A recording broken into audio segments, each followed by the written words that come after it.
All you need is love. All you need is love. All you need is love. Love. Love is all you need.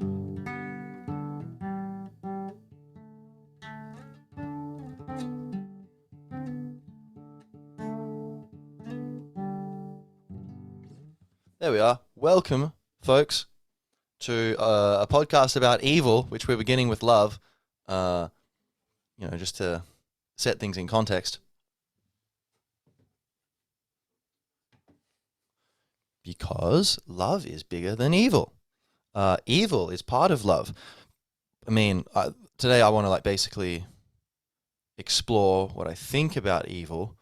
And, for one thing, is it real?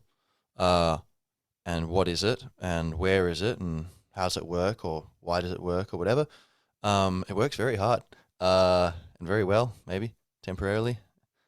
But, yeah, basically, I think evil, the way I see it, evil is within a greater context of love. And so good is always more powerful than evil, because love is basically the awareness of your oneness, your identity with your oneness with all of creation. So, you're part of everything. Everything's a part of you. You're the tree on the branch, and you're the branch in the tree. So you are you, and you are God. I guess you're also your cells and whatever. We're all, in a sense, there's only one of us. We're all alone. We're all just life, the spirit of life. Your consciousness, my consciousness. They've had different adventures, but ultimately it's the one spirit of life. Who knows to what extent souls are different, but from my measly understanding of existence, it seems like on the deepest level we're all each other, or we're all one. We're all just, just seeing ourselves from different angles, but we're all actually, that's the beautiful thing. There's no separation between us. What would it be made of if there was a separation? Because we're not bodies, we're consciousness, Anyway, evil. So evil, I think, is there's a few different definitions of it, I guess, which I want to talk about. But I think the way I tend to think of it is that it's like you're on autopilot, or sleepwalking. So Hitler killing all these people who are actually him living another life, or we could say all those poor Jews getting murdered, and homosexuals and Slavic people and political dissidents who all got murdered by the Nazi regime. Do we have the bravery to consider the possibility that they were doing it to themselves by themselves living another life, a la Adolf Hitler? So it sounds kind of crazy, but I don't know, I could be wrong, but that seems to be the way life works, and so you say, well, he's totally different. How could you say they're the same person? It's like, well, we need to understand who we are. Most important question: who am I? Right? So, I could look at the episode on awakening, episode 7, if you want to go and see the reasons why. I'll jump to the conclusion here. Reasons for my conclusion here, that you are not your body, you're not your emotions, you're not your thoughts. You are the space in which all these things exist, which is consciousness or awareness, which is just a word. In French it would be conscience. I don't know, like other languages would be different, so none of these are it either. These are just signposts pointing at the thing. Like the Buddhists say, don't mistake the finger pointing at the moon for the moon itself. So, anyway, we are what you could call consciousness, being, life, presence, whatever, the witness, whatever is here. And it's not thoughts. It's this space within which thoughts occur. Thoughts are like forms, the little structures of word and sound and vibration and whatever. much like words are structures of ink, um, or vibration, like when you're speaking, thoughts are kind of like a similar thing. That you could say the structures of neural pathways, etc. Although I'd say that's probably more of like the shadow of thoughts, like that's a reflection of what's probably a kind of energetic phenomenon. But or you could say when you hear a voice in your head, when you thoughts, you could say, are kind of like this internal voice or internal images. So you're hearing and seeing these things in your own private imagination. So that's not the self, right? These things, however, we have a false sense of self where we can. It seems like through evolution, our minds developed because it was practical for survival purposes. It helped us move forward, but eventually, this servant, this consciousness's servant, became so capable that somehow we identify with it, like we believe we are it, and so like we can't differentiate between thoughts and self, yourself and your thoughts. But that's the key to understanding evil, I think, is that people who are doing terrible things, I don't think anyone does terrible things while interpreting their mind as not self. It's always coming from thinking you are your thoughts. So if you're going, okay, there's my mind, it's my beautiful friend, my trusted servant, as there's some amazing line like the mind is the perfect servant but a lousy master, something like that. And so when you let the mind be the master, that's when most people, not a big deal, you can be very friendly and still have that happening. But there's a spectrum, and further towards a certain, the less conscious end of it, where you're totally absorbed in your thoughts, your ability to sense your oneness with others just drops off a cliff, and you start to feel very alien, and everyone seems to be very alien, and you'll be, God forbid you get any sort of power, or people don't treat you right, or whatever it is. Certain percentage of people will go in a darker direction where their thoughts start to, suggest things which might, from their point of view, the point of view of that individual, be good for them. And it doesn't matter how it affects the others because they are not considered as important in the thought system, the belief system, which is running on thoughts, which the person has. And so the inability to step aside and kind of, oh, look at these thoughts, that's interesting. You're opening up space between you and it. It's like you're under the hypnosis if you can't step outside your thinking. And that seems like that's where the atrocities come from. Hitler, Mao, Stalin, whatever. Okay. What can I say? Despacito. I'm just trying to think of some sort of pop reference, but hey, no cigar. So it seems that evil, what we usually call evil, is actually, like, I believe you give Adolf Hitler a bunch of ayahuasca, and you get him to hang out with ayahuasqueros for a month, and therapists to talk about his grievances, because he did have real, genuine grievances. Often things, it's not all black and white. The Treaty of Versailles screwed Germany over. It was very unfair on balance, because Germany was a bit, was pretty militaristic, but so were the British. So were many people. They're all empires, and Germany was blamed disproportionately, basically, for World War One. That caused World War Two. Hitler exploited that and said, "Hey, this is not fair." And so, you talk about these things, talk about his grievances, and go point out what's fair and what's not fair. Okay, you're saying that, but then how does that connect to this other thing you say? You're making a leap there. If I think unless Hitler was a psychopath, we'll talk about them after. I think almost definitely, and with enough time, I think, who knows how much time it would take, but I think with enough, psychedelic lubrication and therapy and human grace and empathy, respect, giving respect even to someone who you perceive as a monster, you could get past the thinking entity and into the seeing entity, which is the soul that incarnated as Adolf Hitler. And you could, which is pure consciousness.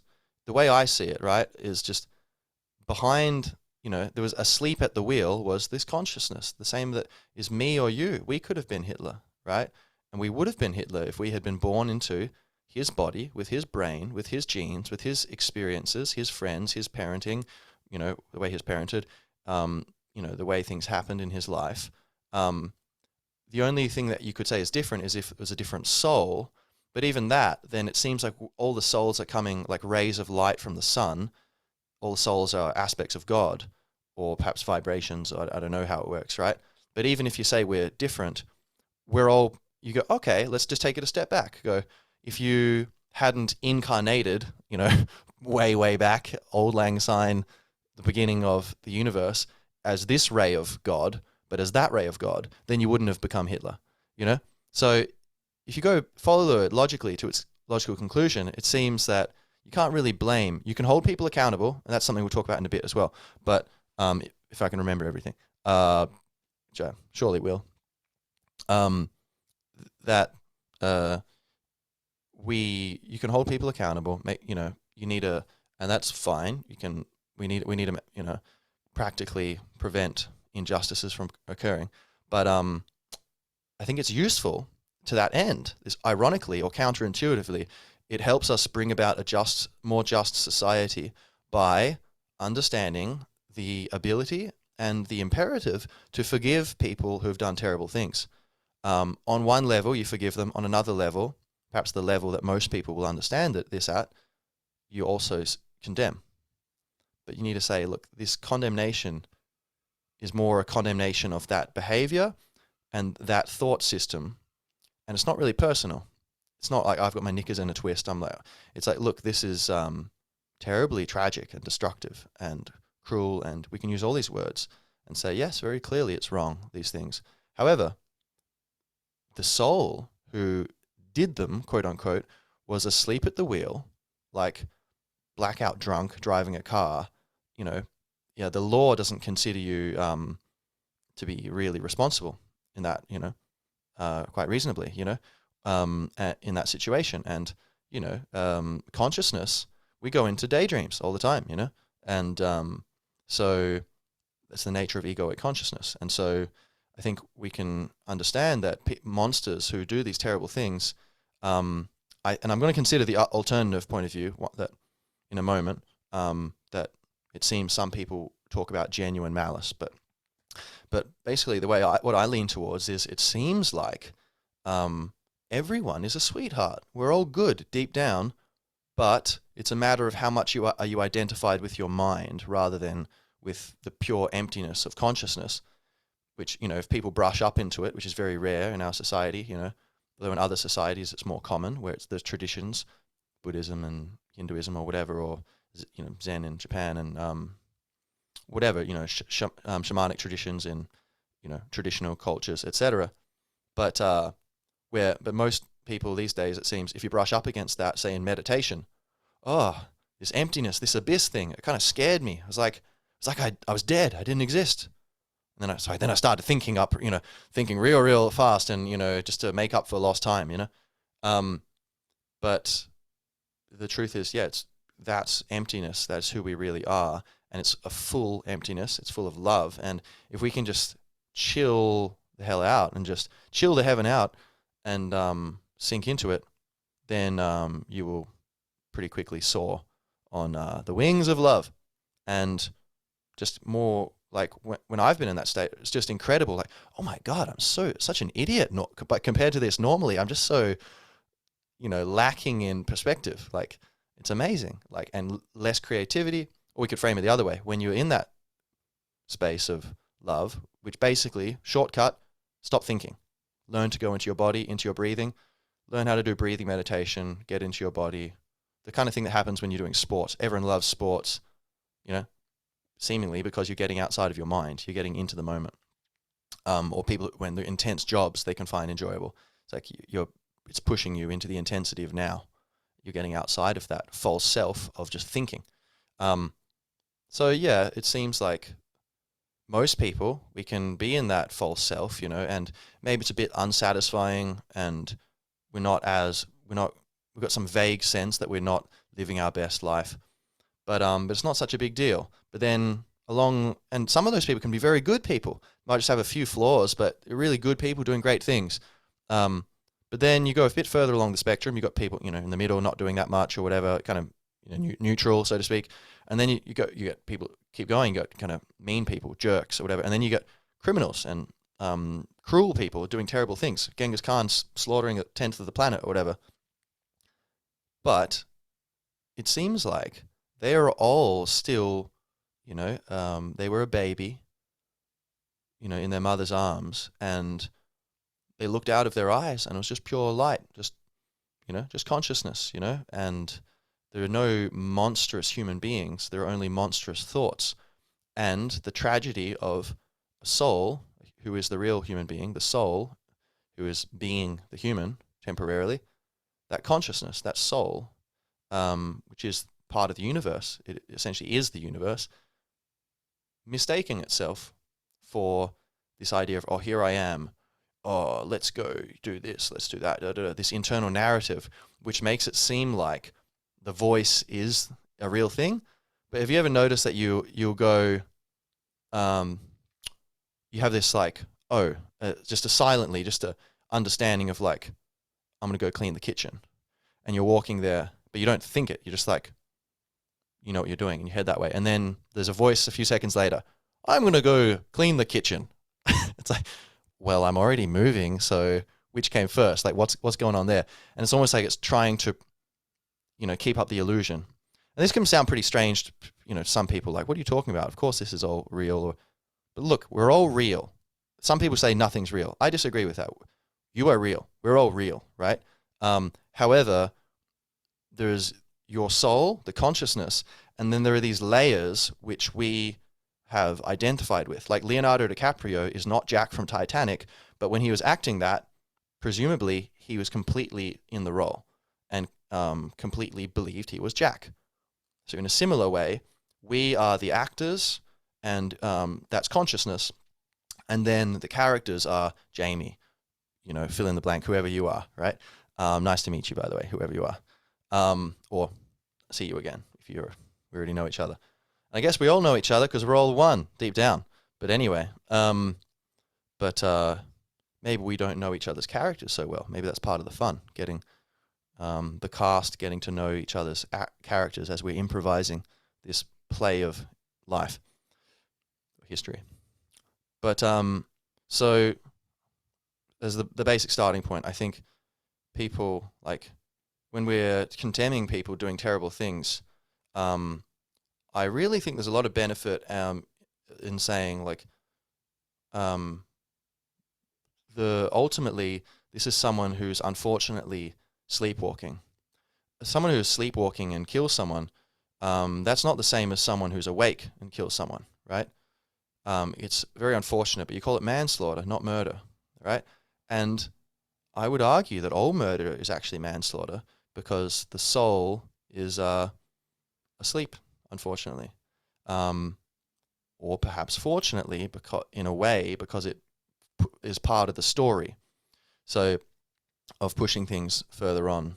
So like you call that the problem of evil, like, oh, how could there be evil in the world? But I would contend, and I'm going to talk about in a bit, that actually evil improves life in a way, just when it's in balance. We don't need to encourage it. It's going to do that on its own. We, in fact, need to discourage it. But at the same time, we try to limit it, but it's going to be there anyway, just like weeds growing. But it's cool. It's part of the ecosystem, and it helps things stay in balance. But our role is to try to suppress it, basically, I think, lovingly, like a gardener, right? No, you don't hate the weeds. A good gardener doesn't hate the weeds. Don't put that bad, juju into your garden. The good gardener, or wise gardener, just plucks the weeds and says, with even a sense of like empathy for, sorry, weed, can't let you live here, can't let you keep growing, but ultimately you too are just consciousness, so you're not dying. I'm just ending this little game over, reload, new character, but So basically, in a nutshell, we just talked about that evil from the perspective of spirituality, or non-duality, non-dual philosophy, or what I would call just what could you call that? Empirical evidence, just looking into the nature of reality and noticing who you are based upon the experience in your three-dimensional first-person experience. Who are you? Who are others, therefore? And we're not the thoughts. We are the consciousness. The consciousness is love. And the thoughts can be a reflection of that. But if you get too deep into thoughts, you can get to a point where your self-serving mechanisms in your mind, in your brain, which have evolution, we're the survivors of the survivors from evolution. So of course, we are descended from people who are very pragmatic and want to carve out a place for themselves in the world. If you get too lost in the mind, that system goes basically in a dark direction, where something which was good, it helped us stay alive, and we can get to the point where we have Rembrandt's paintings and Shakespeare's sonnets and all this beautiful stuff.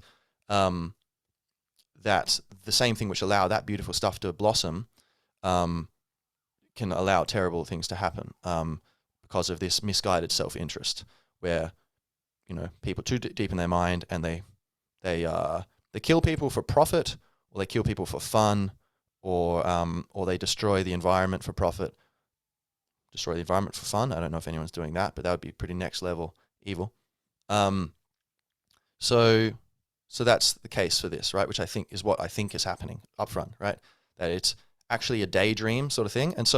And very importantly, if we can forgive people like this, I believe there's a percentage of people who will be drawn out of that love will resonate in them, and it'll wake them up, and it closes the loop, or it puts a spanner in the works, and it's like, what? Because usually if you resist the people, they just go, yeah, you're an idiot, and it gets combative, like one animal attacks another, usually it just, builds up like a tennis match of aggression, but if you can bring in love, it kind of circumvents that process, I think. So that's one thing, but also it can help us so directly as a solution, helping people get out of that frame of mind, or people who are in a proto frame of mind like that, where they're kind of going down a dark path. You may be getting, quote unquote extremism, like someone's becoming a neo-Nazi, or, radical violent extremist, radical violent communist sort of thing, like Antifa or whatever, anti-fascists who are fascists themselves. Well, I mean, it depends what we mean by fascism, but they're being violent and attacking people. Not all of them, but a lot of them. So that's kind of contradictory. But technically, fascist would be more like what modern China is, a merging of corporations and the state. But yes. But nonetheless, so, the why should, apart from the fact that it's true, I believe, so generally good things come from understanding the truth and perceiving the truth and speaking the truth. Apart from that, the benefit of seeing evil as basically just an illusion. If people are doing bad things, but they are hypnotized by their mind, it's like basically they're a victim. Hitler's soul was a victim of Hitler's mind, and it wasn't personal. Anyone could have had that mind. It was just through the whims of evolution, that particular conglomeration or accumulation of phenomena resulted in that mind and that ideology taking root, and then the soul was captive and was not able to perceive the illusion and to bring in the love and prevent that stuff from happening. So there's the benefit of just truth in general, but then I think this perspective also allows, like I said, we can pull some people out of that path, or you're going down a bad path, we can pull them out. Haven't you experienced where you're talking to someone and they seem like just real firmly stuck in their ways, and then I remember there's a friend of mine who was kind of venting angrily about some people, kind of just like, oh, they're just so annoying, I can't believe they do. And I was trying to kind of, in a friendly and respectful way, kind of combat that and give the other side. And then there's a certain point where I just kind of like, it's like sighed and kind of like, I don't know, it's hard to explain, but it's kind of like, it was almost like, I just admit my helplessness to kind of explain the other side of it. And I just kind of went, I don't know, I kind of just, but it was like I wasn't coming from a consciousness of confrontation and anger or defensiveness. It was kind of just like this wish to share what I perceived as wisdom, and I was accepting, I guess, humility. Humility was expressed also because I was like, I guess my eyes spoke, conveyed that I was kind of like wanted to share this for both of our benefit, but was having to accept that I felt it wasn't able. And my friend's eyes, something shifted in her eyes, and she was looked at me like, it kind of seemed like she melted a little bit into like, just for a moment, it was like, oh, and then she kind of stopped talking about it. But so I didn't even really convince her of anything, but I just kind of shifted my energy. And so I think sometimes things like that happen where there's this low-hanging fruit of how to solve problems and prevent us getting overly confrontational. Sometimes we need to change things, of course, but to prevent us getting overly fixated and confrontational and divisive, just by kind of bringing in the love rather than trying to deal with the results of anger. Bring in the solution. Go to the root. Bring in the love. So anyway, so we can do that by understanding, and it's easier to do that when we understand the true nature of evil. You're not someone who needs to be whacked like some evil entity who's beyond redemption. That everyone is within the arms of redemption potentially. So that can help, so to speak, cool people down or de-radicalize or whatever word you want to use, bring people back to the light a bit. Also, I think, so what's the other point there? So if we perceive people as coming from love rather than they're doing these because they're inherently bad, so we can kind of pull them back. But yeah, I guess also it just helps us understand, I think in general, the solutions need to be based upon an accurate awareness of the problem. And so if you're thinking the problem is people are inherently bad, you might think we just need to lock up those people. But if you understand that those people are inherently good, then that leads to a different solution, which would be maybe like, education and different programs in prisons where let's make prisons really nice, full of gardens, just be like some kind of beautiful place, like a kind of sanitarium or whatever, or like, like a spa kind of thing, like a mindfulness retreat for people who've been doing bad things. And then, well, imagine like talk about, instead of bringing the punishment, confrontation vibe and hoping that they cower away and go, okay, sorry, I'll be better now. Bring in the love and forgiveness, and that might just touch some people and just help them resonate with what we want them to resonate with. So that would be another point there, third point, that just I think the solutions, we need to understand what's real. Okay, so that's basically why I would say the fact is evil is an illusion ultimately, and we need to be aware of this in order to deal with it. So now the counter argument, which I take seriously, is that there is genuine malevolence. So you hear Jordan Peterson talking about like malevolence, that when people confront that we have to in life, we have to deal with tragedy, which is kind of automatic suffering that just comes from no one's causing it, and malevolence, like someone intentionally inflicting suffering on us, causing problems. And I thought about that a bit, and I wondered, like, and he was saying, when people encounter someone who's genuinely malevolent, genuinely causing problems for them, intentionally, and kind of enjoying inflicting that suffering, that it can really traumatize people and mess them up. And this guy's a clinical psychologist and a research psychologist or whatever, so he knows, I guess, a lot about this stuff. But it's not necessarily the same as someone like Eckhart. I would love to hear Jordan Peterson and Eckhart Tolle talk to each other, if you would too, please make that happen. Someone, go tweet at them or whatever.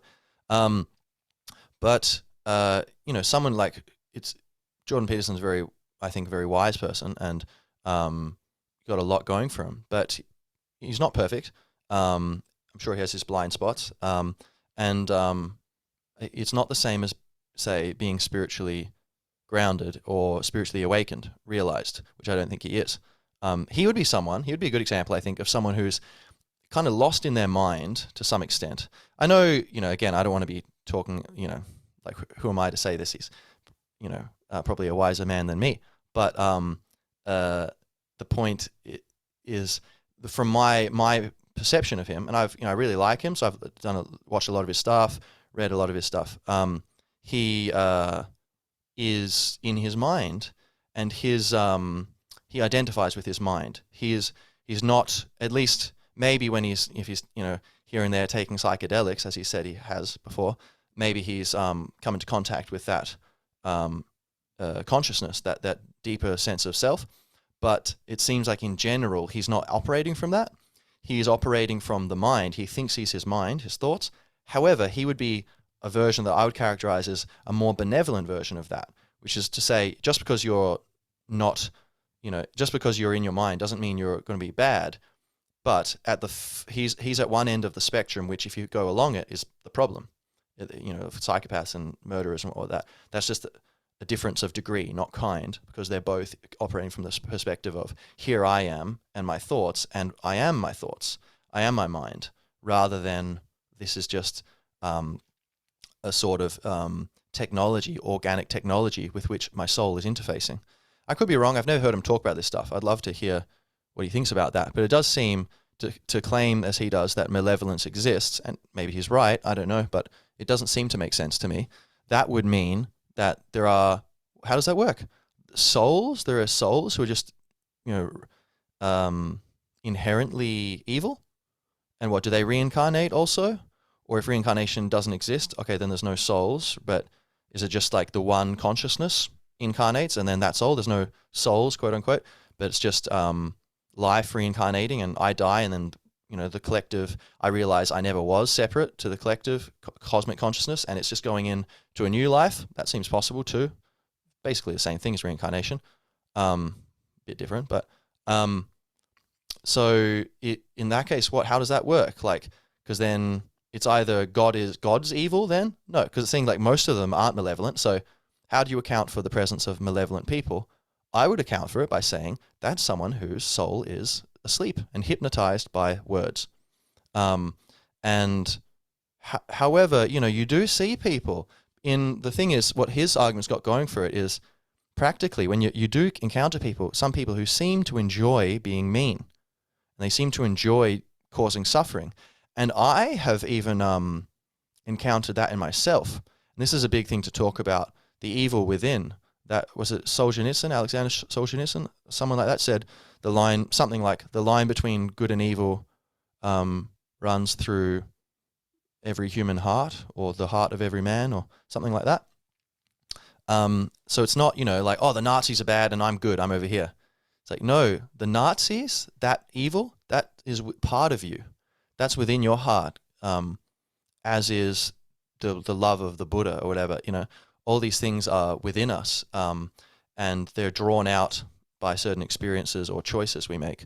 But nonetheless, it seems like there are people who really enjoy being malevolent and hurting people. And you look in their eyes, and there's this light, like they're there and they know what they're doing. So it sure seems like they're conscious. And yet, from my understanding of what very wise seeming, very peaceful seeming, very conscious seeming people have talked about, and what I've experienced in myself from taking plant medicines, or from meditating, or just, philosophizing and thinking about, the nature of life, and reading or whatever, and writing, it seems to me that other things can only be explained. Contradictions can only be reconciled by, this understanding that I am one with everything, and I am love. We are all love, or love is what we call the recognition of yourself in the other. That we're all one, and it's all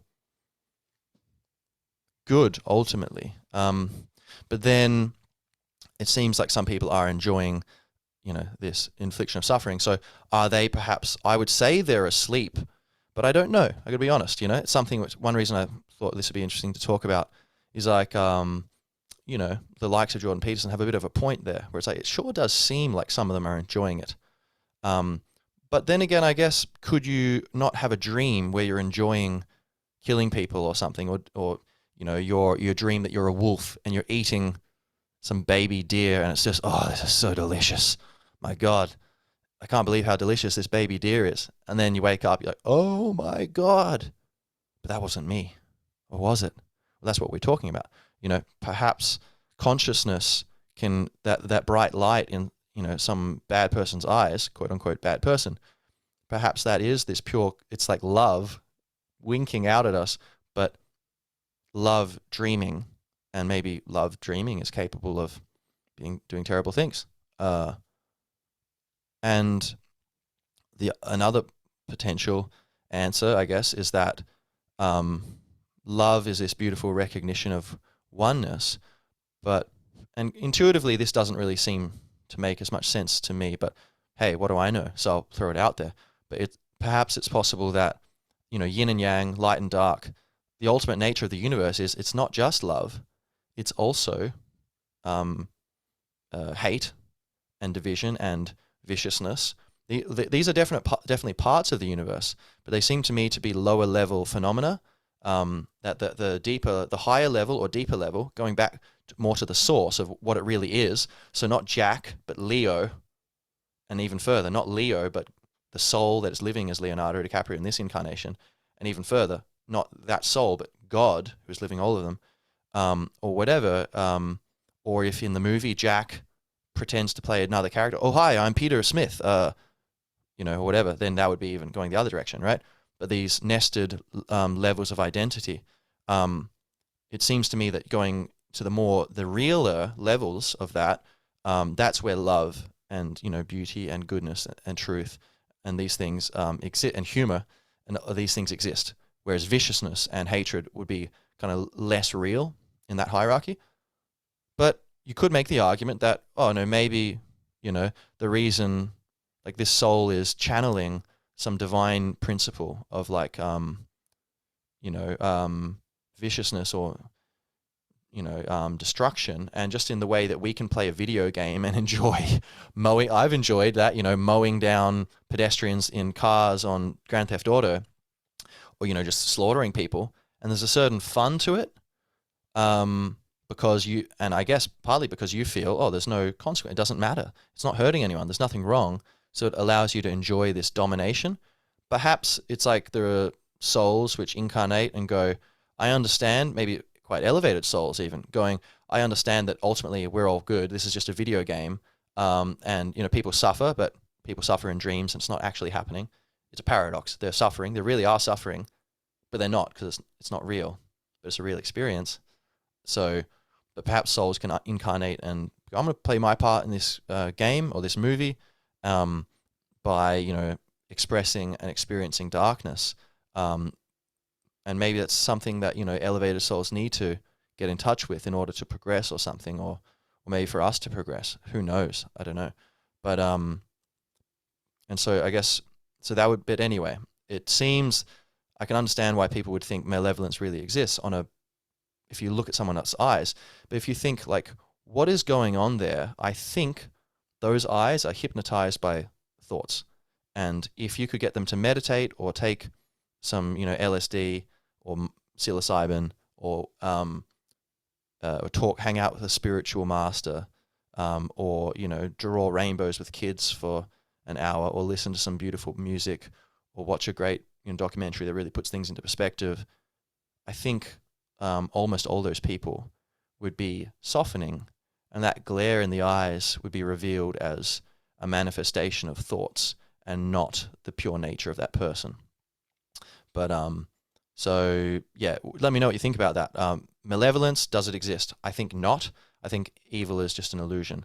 But yeah, and so now psychopaths seem to be people. I'm not sure it's how clear it is where to what extent it's actually genetic or to what extent it's kind of experiences, um, but that shape them like that, and or perhaps both nature and nurture. But it seems to me that again, that's just another iteration of the same theme of the soul is pure and just perfectly loving and just wants, um, I don't know, like what does consciousness want?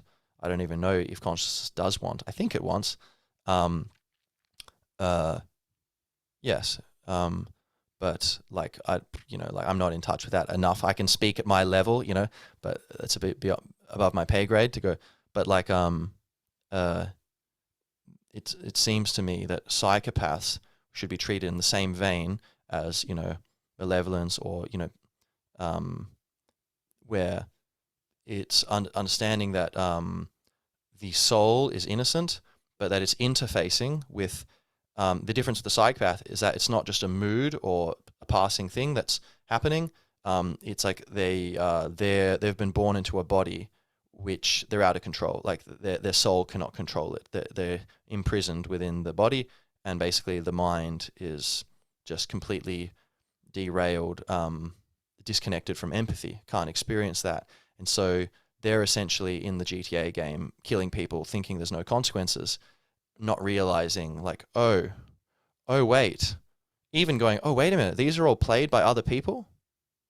There's other people. Oh, this is online, and all these other people, a lot of them, the games they want to play are they're baking cakes, and then they're on their way to the cake shop, and they're going to hang out with their friends and bake cakes, and I'm just killing them and stopping them doing that. Oh, that's different to what I thought I was doing. I thought I was just playing single player GTA. Oh, so even that, even if it's still a game, that would bring in more empathy and go, oh, change. Most people would stop killing everyone. And then you bring in the next thing of like, oh, this is like their incarnation on Earth and all the things you can do there and can't do if you're dead. Then that I think would make a lot of people. So it seems like psychopaths would be people who are like kind of stuck in that frame of mind, and perhaps I guess a true psychopath would be someone who, no matter how much therapy or exposure to wise, very genuinely good people, practically capable at spreading goodness, those kinds of sages, and plant medicines and whatever else, and good books and movies, etc., that nothing is going to help them. Those people probably exist. I think there's probably people on Earth who are like that, and potentially, depending how accurate, like so many conspiracy theories, quote unquote, have turned out to be true. There's a lot of things that have turned out to be true. I wouldn't say most of them. I mean, there's a lot of theories, probably far more theories than we have evidence to know whether they're right or wrong. But there have been a bunch, like Operation Northwoods or something, it was pretty crazy, like things where there are real conspiracies. And there's a theory, and then we find, oh, it's true. I don't know if actually, I think that was a conspiracy. I don't think there was a theory until the details were released. But or the JFK thing, JFK assassination. There's a theory, and then it turns out, oh, as the evidence accumulates, it's like, oh, this is not one person. This is crazy. What's going on here? But anyway, some people, there's theories that there are families or institutions, say a minority of them, who are very powerful, and for generations they've had a secret religion of evil, so to speak, where it's passed on as like using the energy of domination and kind of just terror and inflicting of suffering on people, using that energy as a kind of wave to channel and harness that energy as a power source, which is kind of the whole thing of, the Sith in Star Wars, or the Death Eaters and Voldemort in Harry Potter, or whatever, the bad guys, that they draw power from the dark side of the Force.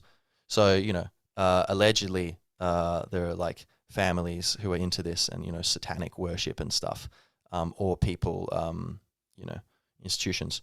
Again, hey, I have no idea about all that stuff, but it seems like ridiculous. But the older I get, the more stuff I see. bunch of things I thought were totally ridiculous that actually are either true or there's a bit of evidence to suggest it might be true. So like it's shifted. I'm like, okay, I should probably be more humble with what I assume I know. I really don't know much. Anyway, but so psychopaths potentially could be people born into certain, or even forget the satanic stuff or whatever, but just someone who's born into a royal family where, you know, you're the son of a Roman emperor and your dad is just a tyrant.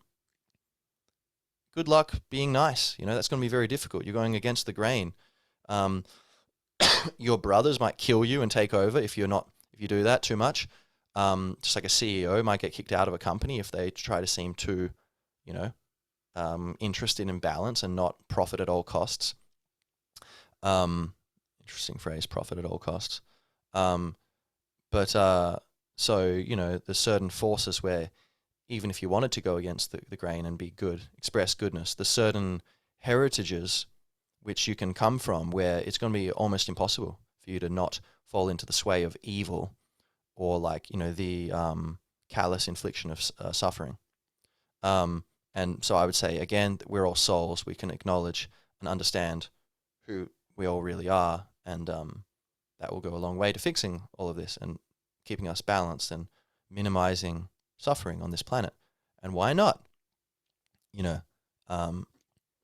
like we have the choice of, it's like, oh, if, you know, some people think like, oh, what's the point of inflicting minimizing suffering or doing good, you know? Is it even real, you know, any of this or whatever, you know? It's like, well, you know, until there's conclusive doubt that everything's an illusion, why don't we assume that we should do what our conscience tells us? Let's assume our heart is real, love's real, the conscience is real, until there's conclusive evidence otherwise, or beyond reasonable doubt. And if you look at the evidence, it's actually in support, more in favor of, oh, our intuitions are correct. Love's real, we're real, you know. But, so, right, so we can, I think, bringing this energy of forgiveness, even on small levels where people are doing small evils, like someone's screwing you over or being annoying or being disrespectful, you can perceive them as asleep at the wheel. And I think that'll allow you to be less evil in a small sense with them and be more loving, be more expressing beauty and goodness.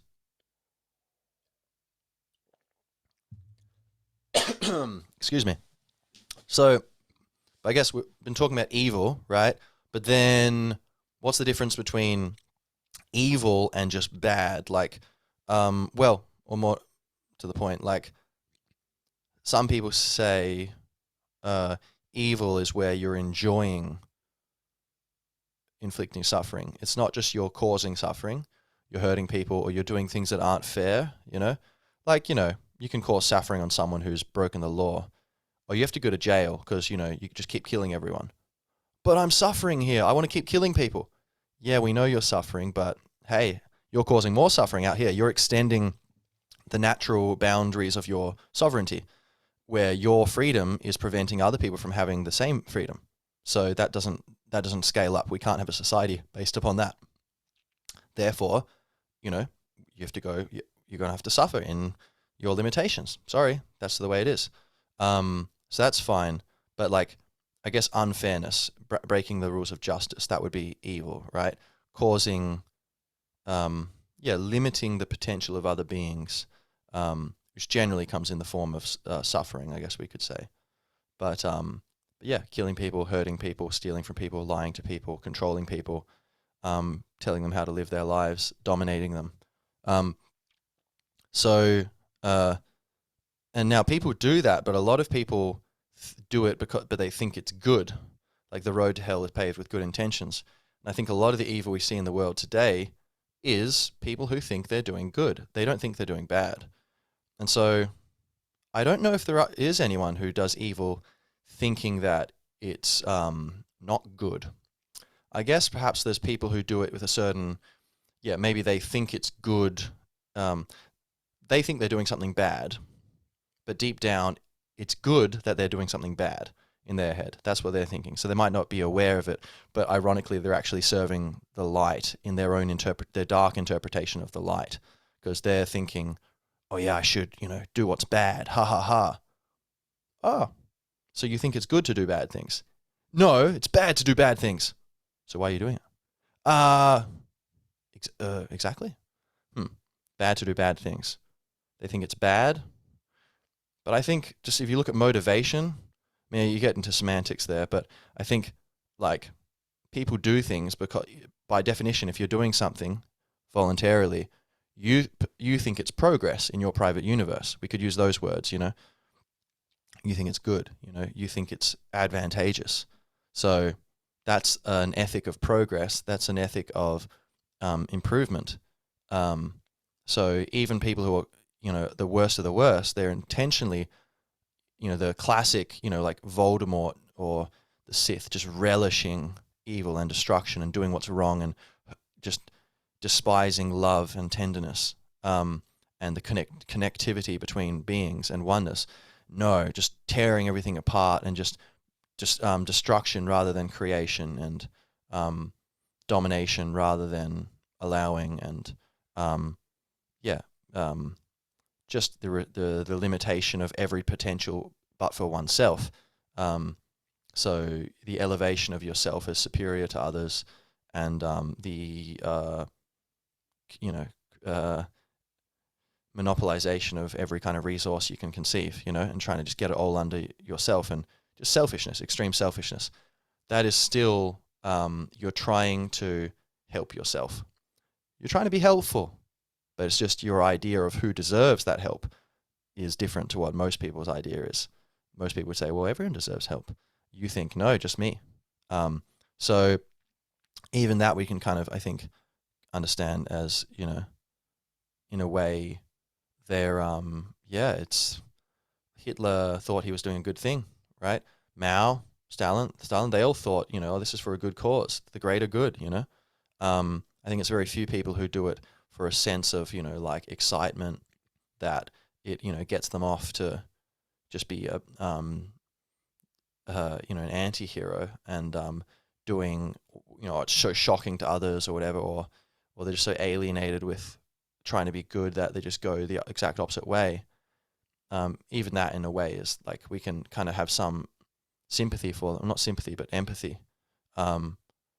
Because we can understand they're not so different to us. We want goodness and progress and growth. That's what they wanted too.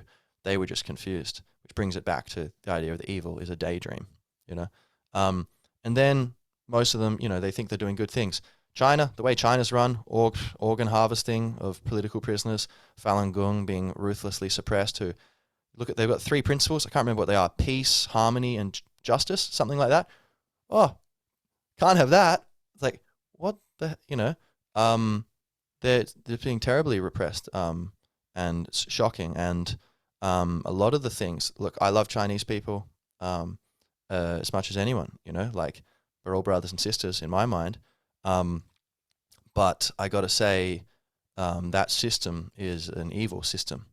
Look, I mean, their garbage disposal system. Okay, I'm not going to say that's evil necessarily. I don't know the details. You tell me.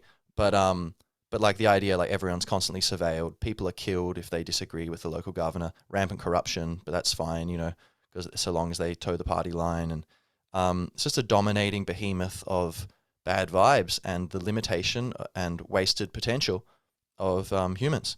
And just does it feel beautiful? Does it feel loving? Does it feel, does it feel like it's coming from the heart? I don't think so.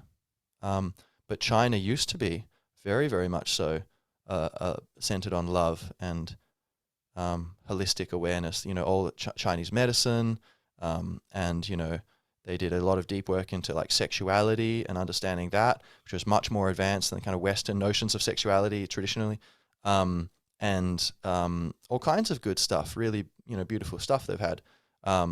So we've all got that within us, but, evil can sprout up, and for various reasons, China was being dominated by Western empires, and so it seemed basically extremists eventually took over because of such chaos, because, they were trying to defend themselves against evil. So it's understandable,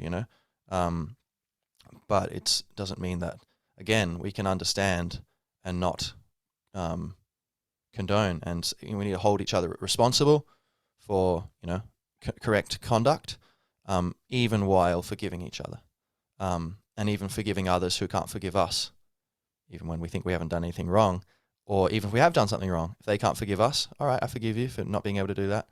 But practically, there, of course, we should be limiting suffering on this planet and maximizing justice and beauty. That's a noble purpose. I think that's what we should be doing. Do you like the color of that flag? I like the color of that flag. I think it looks like this. Oh, tie-dye. Also ironic, I'm wearing a tie-dye shirt while talking about evil. Right. So, talking about, people doing it for thinking that it's for good, and that a lot of evil seems to come that way. Look at what the World Economic Forum, I was like, am I going to go into this? I don't think I'll go too deep, but I don't even know too much about it. But I hope they're coming from a good place. But the feeling I get is like, it's this kind of thing of, they think they're doing good things, but it's like, lads, the feeling is all off. Go meditate, go do some yoga, go take some ayahuasca. Something's off with your energy. That's not right. And the policies you're advocating, like, that's no way to be a lover, And you are a lover. You're just, are you malevolent? I don't think so. Even if you were, I would say you are love. And I think most, the vast majority of people who do things that I would perceive as bad, and that you perceive as bad, whatever, it's all coming from good intentions, but just being confused about the nature of what is good and bad, and what's reasonable and what's not. For example, you might think, you can't break a few omelets without making some eggs. No, you can't make an omelet without breaking a few eggs. And, well, okay, that's true of omelets, but does that apply to people? Okay, where's your logical premise that says that that's reasonable for, to like, well, a certain amount of people are going to die, but I'm not saying that they're doing this necessarily, but that, in general, big institutions can make sacrifices where they think it's reasonable, and so, or the government bailing out Wall Street banks, etc., and crushing the middle class. What would have happened in a parallel universe where we just nationalized the banks, split them up, and, all the taxpayers who'd bailed them out got shares. The shares were transferred to them. So now the middle class owns all the banks. Would that have been so terrible? So there's a lot of sacrifices made where, no, but these people got me into power. They paid my electoral funding. It's got to be a headache if we try to do this. Look, it's going to distract. It's not even going to work. Let's just try to do some good work and not, bite the hand that feeds us, So, there's all sorts of things like this where people, I think, are coming from a desire to do good, but either they're consciously, trying to do that, and they're just oblivious to the fact that it's not good, or unconsciously they are aware it's not good, but they're just lying to themselves in order to allow themselves to be comfortable and feel like the good guy, have that cheap victory, shortcut. So, okay. So now I want to talk about the benefit. Okay, so I guess there's two things. There's the benefit that evil brings to the world, but then there's, I guess first I should talk about the origin of the desire, the way that evil seems to work. Like evolutionarily, let me take a drink of water before I talk about the evolution of evil, or try to.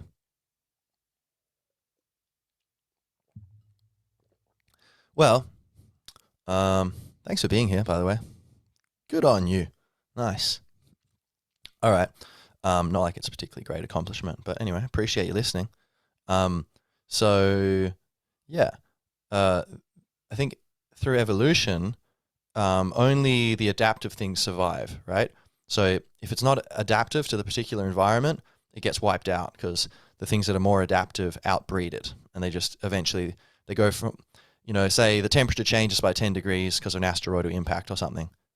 All the 1% of an organism which have certain mutations or whatever, or certain ability to mutate, or certain characteristics that allow it to be more suited to that different climate, that they may have been struggling in the previous milieu, but then now they're thriving while the rest is struggling. And so it goes from being 1% to suddenly being 99% of the gene pool, because it just expands while the others are shrinking, or just maintaining themselves, but probably shrinking.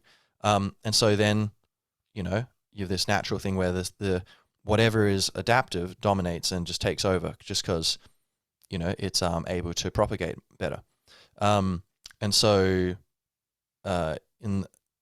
with the beings that we're descended from, the beings which were able to assert themselves and problem solve and collaborate and compete in a certain balance of competition and cooperation, which allowed humans to navigate all these changing evolutionary niches and niches. See the Americans. But yeah, and so a part of that was the ability to, kill people and conquer. And I think, for a long time it was other humans. When other humans came into the area, you didn't know, like, you knew that maybe you'd heard a story of someone who joined your tribe and that their whole tribe got wiped out, and then you took them in, or who knows.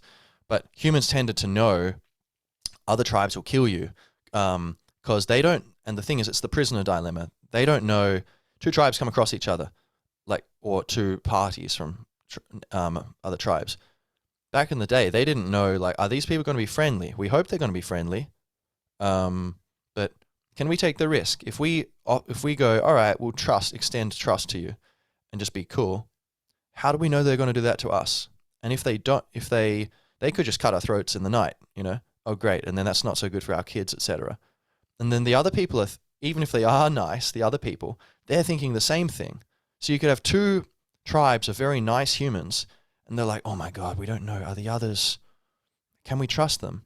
And they might just go and slaughter each other because neither of them is willing to accept the risk that they won't be able to come home to their kids, or whatever, or that their village is going to get raided and conquered.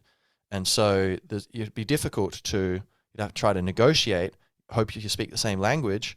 And so there is this, these switches which flick on for, war, and the ability to kill animals and, kill people who are trying to take your wife or whatever, and being able to defend yourself, or all kinds of stuff where conflict, because, boundaries need to be asserted, right? Like, we all have our legitimate sphere of influence, and certain people have found it beneficial to, it's a certain evolutionary niche, I guess, is dominating and taking over. You can materially be very successful doing that in certain situations. However, it seems like gorillas, when they do that, the tyrant-dominated gorillas, they're not very good leaders. They will get, because, two weaker gorillas who are like each 75% of the strength of the top dog, they will just get together and tear the top guy apart if he's too much of a tyrant. So it seems apparently the leaders, the longest surviving leaders, tend to be ones who can negotiate and keep everyone happy and collaborate, and which is makes sense, because that's like us. We're able to do that, and that's a big part of why we've been able to survive, is through communication, speech, thinking and speaking, and being able to collaborate and coordinate actions together. So, but point being that there have been, throughout history, there's always people who, there's all kinds of strategies which are here for getting ahead, and some of them are kind of parasitic. There's plenty of parasites in nature where you're living off a host and you're taking its life force, taking its resources and giving nothing. And you will do that until you exhaust it. You kill it if you have to. So there's the parasite relationship. There's the dominator, kind of relationship. There's the traitor relationship, selling people out to get some benefit. There are many kind of ways of whereby you can personally help yourself, but the tribe at large will suffer. Now, it seems like through time, societies where there's too many of these negative traits, they get wiped out. They're not able to adapt as easily as virtuous societies, societies where things are kept in balance and it's quite reasonable, not perfect, but in general, it's not too tyrannical. Those societies are better able to adapt because they encourage different skills and they're flexible. And so it seems, I don't know, is that true? I think that's true. And it seems like that's true within the tribe. You be very humanitarian within the tribe, and you be ruthlessly animalistic outside the tribe. That was the paradigm for a long time. With other humans, can't trust them, kill them all, go to war constantly. Our own people, like all the tribes who were ruthless with their own people, seem to, be less effective and just not survive history. And then, so after all this crisis, it wipes out all but the ones who are strongest and most adaptive. And it seems to be that that's the ones based upon love. But nonetheless, with this crazy environment that everyone was in, it seemed like love wasn't, the ones who were loving towards their neighbors weren't necessarily the most adaptive. So there was a balance between love and power, you could say. So intra-tribal relations, love was most adaptive. Inter-tribal relations, power was most adaptive, it seems. And so that continued, and tribes agglomerated into civilizations, and then that pattern was like, okay, now the civilization's the tribe. So intra, we're loving. Inter, with other civilizations, we're going to be power based. So, but then because they're, the advances of technology and speech and translations and all this stuff, there was the opportunity for diplomacy, which is a great thing. So civilizations could just keep flourishing and creating and all the bounties and the beautiful fruits of life, rather than just everyone constantly killing each other. They were able to do that through diplomacy, trade. Although, nonetheless, a lot of people would have those old echoes of the past, like, the power, the dominator way, or the traitor method, or parasite, whatever. And so these civilizations would be brought down and attacked by some of these, pathologies of the mind, or, you could say evolutionarily, kind of dark evolutionary forces of self-centeredness, a more narrowly confined sense of self. I'm helping me, but I don't identify as the whole tribe. I identify as just this one person. That's the kind of, traitor, dominator, parasite, or whatever. So, and then, you might have one city within an empire that does the same thing. We don't care about this empire. We care about us. And so you have these conflict and lack of love and power games can develop where and wherever a community, or you could say a subset of a community, perceives itself as separate. And then naturally, the self-interest. Yes, so the engine of evolution for a long time for us has been self-interest. As soon as we really became, even like kind of simpler animals, they have this sense of self-interest, helping themselves, be present in the environment. And if you think about it, the animals who are like, yeah, I'm an otter, but, oh no, you can take that. I don't need that food. Yeah, you take it. I'll find some more later. Oh, there's no food around the corner. That's weird. Those otters didn't do so well, And so it seems like by definition, by the nature of what inherently is useful and what helps one flourish, all sentient beings have built into them, or at least biological ones, this self-interest. So on the neurological level, I think it's based upon maps of meaning. Shout out to Jordan Peterson, great book. He was talking about and I'm sure other people talk about this a lot, but approach and withdrawal mechanisms in the brain. And so there's ones which are approach, and you go, I'm going forward into this. And then retreat, withdrawal. And so avoidance and approach, basically. And that these are the two kind of basic mechanisms in the brain or the mind. And that the unknown, for example, can elicit both. It's like, oh, it's promising, but it's threatening. And, oh, what do we do? But we have these, all beings have this drive for self-development, self-help. The self-help movement is much older than was previously realized. The dawn of time, self-help began. And so that can be done through avoidance of things or approach to things. But these are, our direction, our drive is coming from largely deep down this desire to benefit ourselves.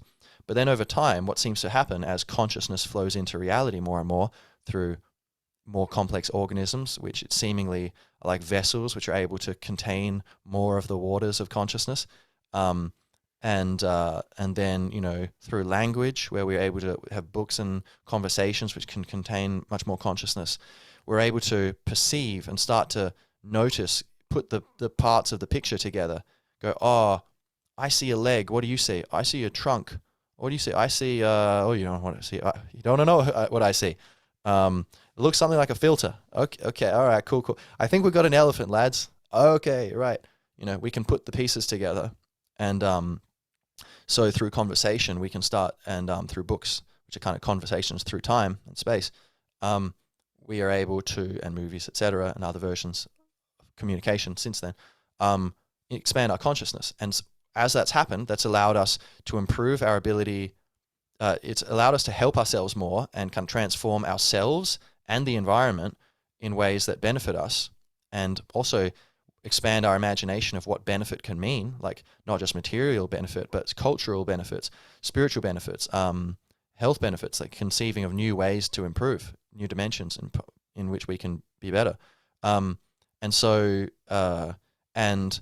very significantly, the expansion of consciousness and the consequent improvements in our ability to help ourselves and serve ourselves has expanded the definition of self.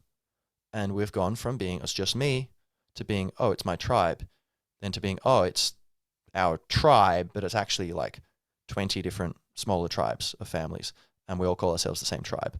Maybe we're descended from the same people or whatever. And others have married in or whatever. We are very successful, so it's growing.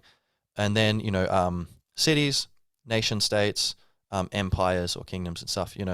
And then modern nations, and then even Europe, a European identity or an African identity, or this kind of thing, or Latin Americans, and so you could have people who feel like these supranational identities, and then even I'm a citizen of the world, we're all brothers and sisters, coming back to oneness, going, oh my God, we're all children of Gaia, we are literally all one. We're all connected, and getting to that point of consciousness where it's gone from this journey from being one and going into the world through exploration through matter. Spirit has eventually become rarefied enough where it's able to understand that it is everywhere and see its own presence everywhere. And so self is expanded to the point where, and I think at that point there's no more evil, because, well, I don't want to, like, even by the primal reptilian instincts of self-preservation and self-aggrandizement or self-serving, you go, well, wait a minute, I don't want to, I want to help myself. I want to be selfish, but I'm everyone. Oh, so selfishness and selflessness become one. The redemption or reconciliation of opposites. Is that the phrase? And so, realizing that, oh, I don't even need to try. At that point, you don't even need to try. At the point when you've got so much power of consciousness to confront evil, you don't even need to do it anymore. If everyone's there, well, I mean, that's kind of obvious, I guess, but that, everyone understands, like, oh, we are all one. So, okay, yeah, great. Easy. It's not like hard work to be loving. It's like, well, that's actually the easiest thing to do. And that's what I want to do anyway. I want to be helping myself, and you're myself. Okay, great. Let's do it. Let's have fun. And share the world. So so that's the evolution of, self-preservation or whatever, and just or just my thoughts on logically how it would seem to happen of humans and communities thereof growing. But then there's the outsiders who, the unknown, who can be threatening or promising. So there's wars. There's been wars forever, But then you can, yes, if we don't perceive others as ourself, then we still have those very primitive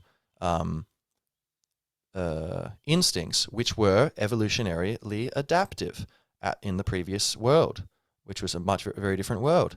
So they're no longer necessary. They're no longer adaptive even. Like, look at World War III, God forbid, if we're so crazy to let that happen. That is an absolutely insane thing, like a proposition. But it just goes to show that's like a symbol of the lack of awareness that, do we want to do this to ourselves? Does the Russian government want to attack itself? Does the Ukrainian government want to attack itself? Does the World Economic Forum want to attack itself? Does the African Union want to attack itself? Does whatever, does a book club in Norfolk want to attack itself?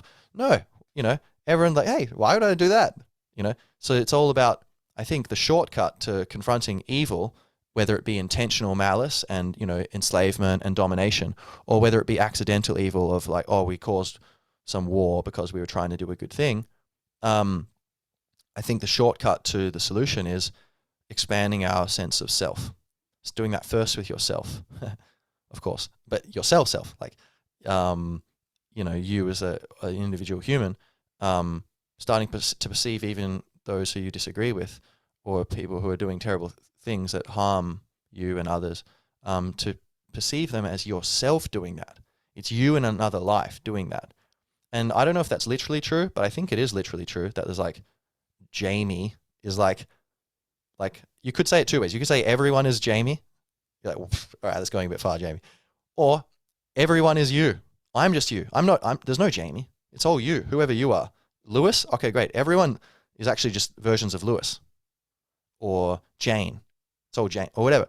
That you get the sense, playing around with these ideas, even if that's not literally true, that seems to be basically on close to the mark, that we're all consciousness, is don't you feel how that brings us together, and the sense of love, and like, oh, that's kind of cool. Oh, so everyone's not so much like weird and unpredictable and unknown and strange and kind of annoying and, causing problems. It's like, oh, if like the whole world is just me, like, Vladimir Putin's just Jamie who looks like different, and then, the Macron is just Jamie with this beautiful French suit, and then like, oh, that puts a whole different spin on it. And like, it's much harder to cut people off from forgiveness and love, because why would I do that to myself?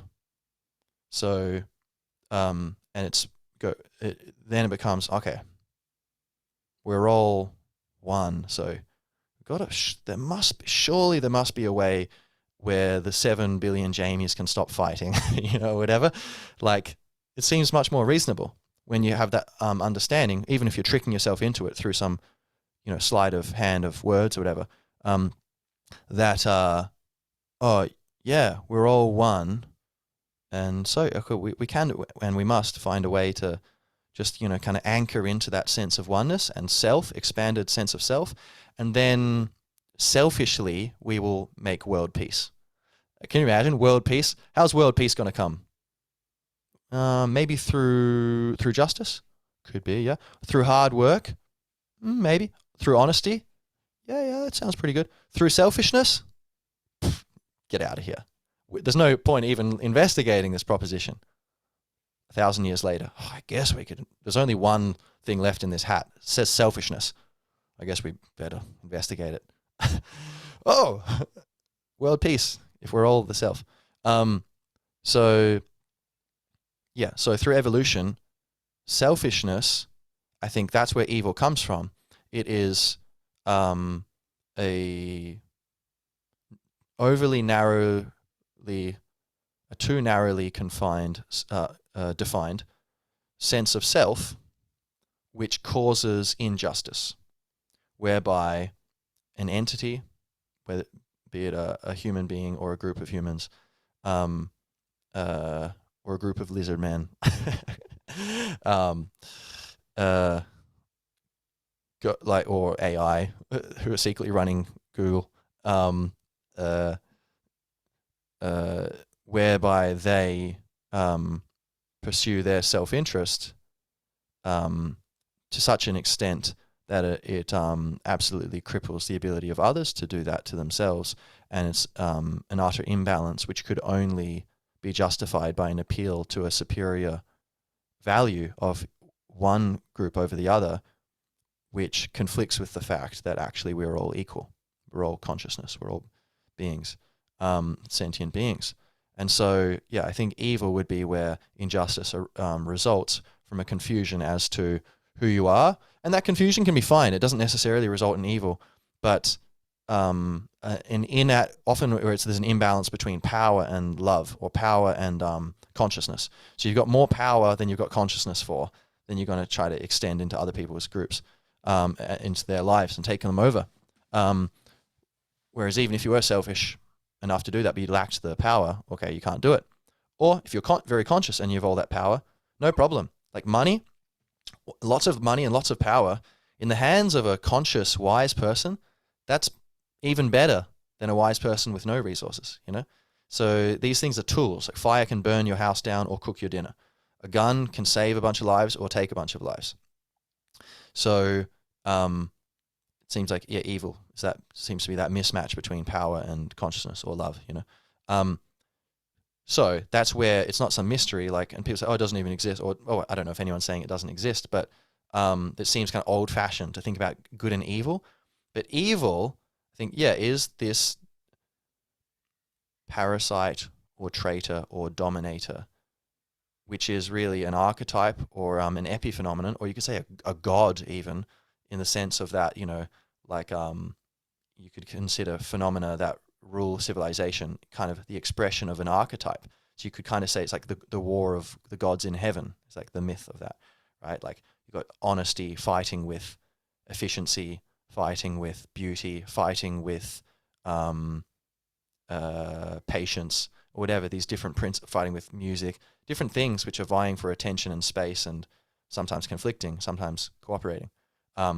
So we could say that evil is kind of the expression of this, and there's a place for it.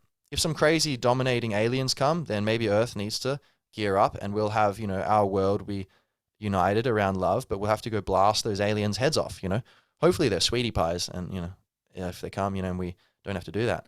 But so it can be, and, when someone's trying to take too much, it is adaptive to push back, even with violence. But I guess evil is where it's maladaptive. It's not reasonable in the circumstances. And so I guess that's where sometimes there's a blurry line. People say this war is wrong. Other people say, no, it's self-defense, and that can always be tricky. So that's the evolution of evil and why it's still here. The internet's brought a lot of us so much closer together into this sense of oneness and global identity and just human identity and cosmic identity, as we are God, or we are the infinite cosmos, the cosmos experiencing itself from the inside out. And now, what can evil do? What can evil do for you? I think that requires another sip of water. Fortunately, I have to break the news to you. Some water is coming, and it's going to be very loud. I'll make it as loud as possible. I mean, quiet.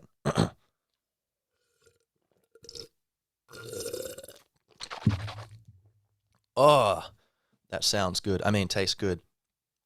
So, or does it feel good? Do you taste water? Let me know in the comments. So, I think, look, a movie. So why is evil? What's the benefit of evil in the world, right? So it's not just a thing to be eradicated. but there's actually some utility to it. And so then what the question is, okay, if that's the case, then what should our correct response or disposition toward evil be, approach to evil be? So let's go into it.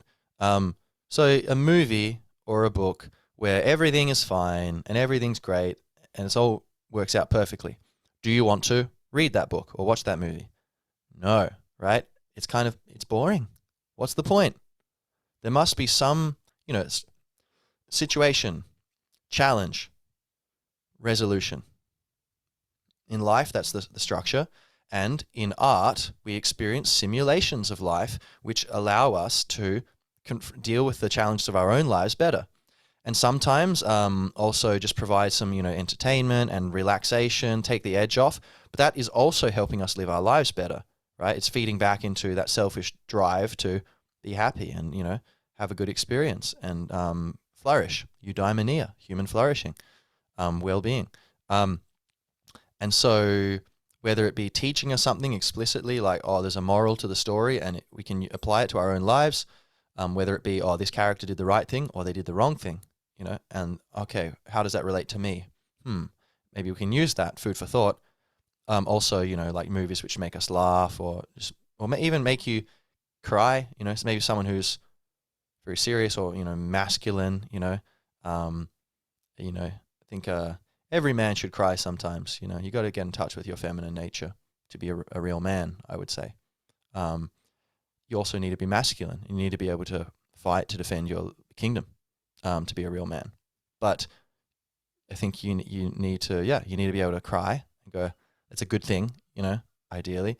And so maybe just a movie that's very sad could just it could just be that, causes this cathartic release of some real tough guy just gets a little sniffly and it's like, that's really, wow, it's a very sad story, and that connection to emotion could be useful, Either way, stories are so captivating and engaging, both because our life is perceived as a story. It is a story, a sequence of events in time and space.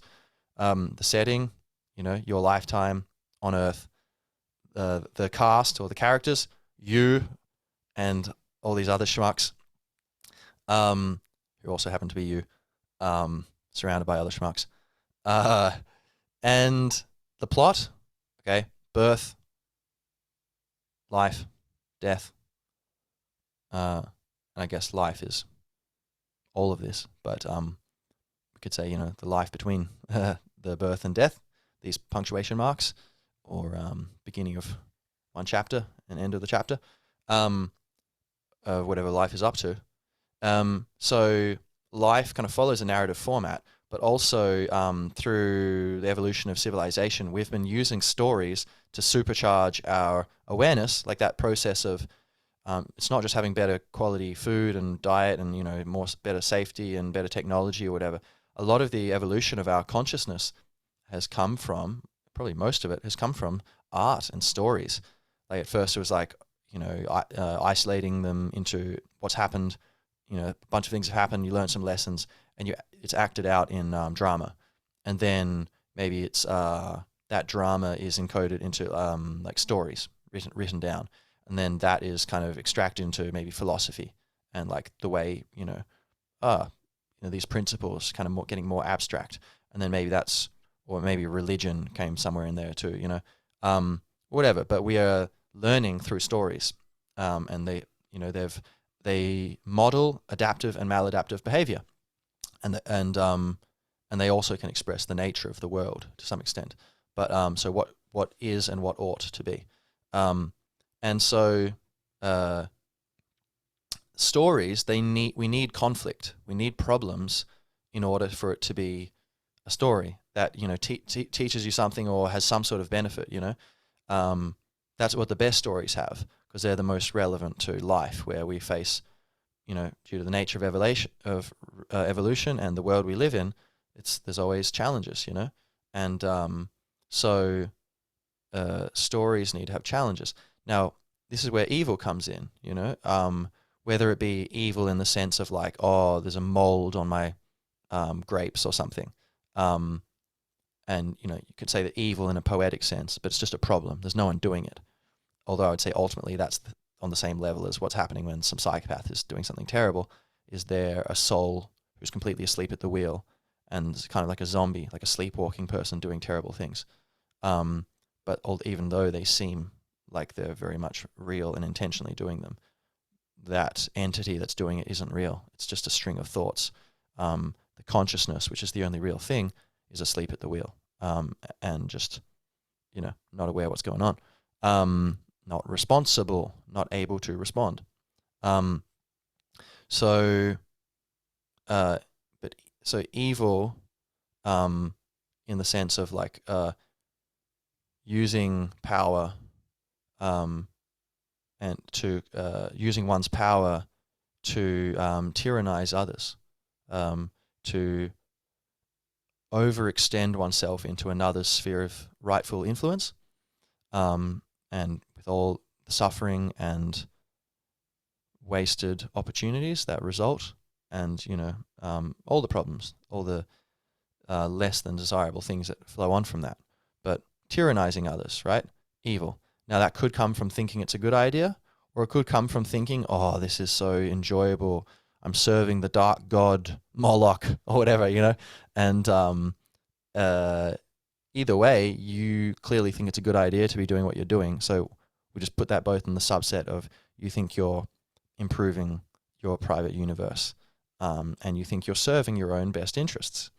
And so that is, I would say, based on an illusion, right? These people are not fully conscious, not fully sane, so they are to be forgiven on the deepest level and embraced as brothers and sisters, to be loved, even while we take steps to prevent them dominating us, which is also extreme, absolutely vital.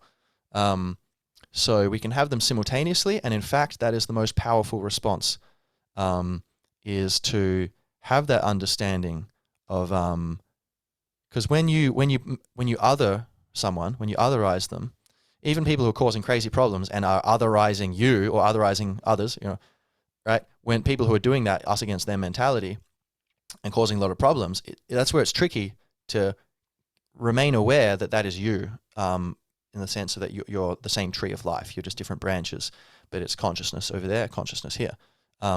This one and that one are one, and not two.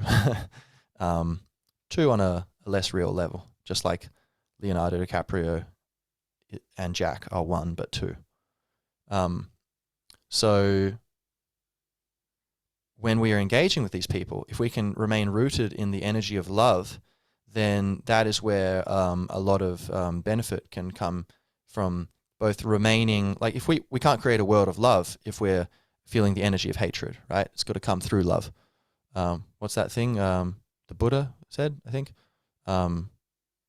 Hatred cannot undo hatred, only love can do that, something like this, which I think Martin Luther King Jr. referenced, not sure. Anyway, so yeah, we can remain rooted in the energy of what we want, and also, apart from that helps us know what we want, it also will cause a lot of those people to defect and go, hey, these people are having the real party. That looks what my real self-interest is. That looks like exactly what I want. And so it undermines the us against them mentality, is what's the enemy we're fighting. But if we say, yeah, the us against them guys, they're us too. What do you think that does to their mentality? It weakens it. Their sense of that we are other. It's hard. They're unconsciously thinking we're other. If we say, hey, we're you, we love you, that's like kryptonite to tyranny, So that's the essence of, there's a place for violence, for self-defense, of course. I'm not a pacifist in the sense that, I'd be a pacifist if everyone's peaceful. But if someone's like, hey, I'm just going to steal your baby, I'll be like, no, you're not. And, I have no problem using force when you're trying to use force unreasonably. And I will love you while I'm doing it. So that's the thing. Through evolution, we run up against walls and get confused. And eventually, something's not quite working here. Something's not quite right. And then we understand, here it wasn't either or. There is a both. There's a third element, and that's where it bifurcates into two paths. And it was just one thing, and you got these two things. So there, or I guess what, three things? Maybe it's like a little, like a pine tree growing, where both, whoa, and the both one leads to the new. I guess they all lead to new growth.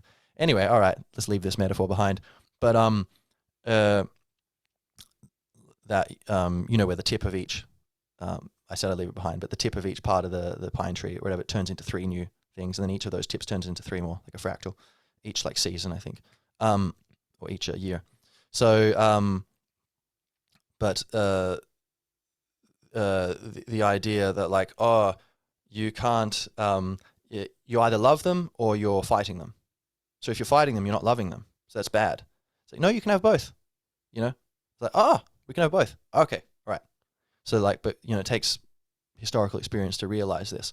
And so I think that's that's our task. The future is to love our enemies and love the evil doers, those we perceive as doing evil. And that's the thing. It's who knows who's doing the evil thing. I think I have a fair understanding of what's evil and what's not, but I'm sure the same is that the people who I think are doing this would say the same thing.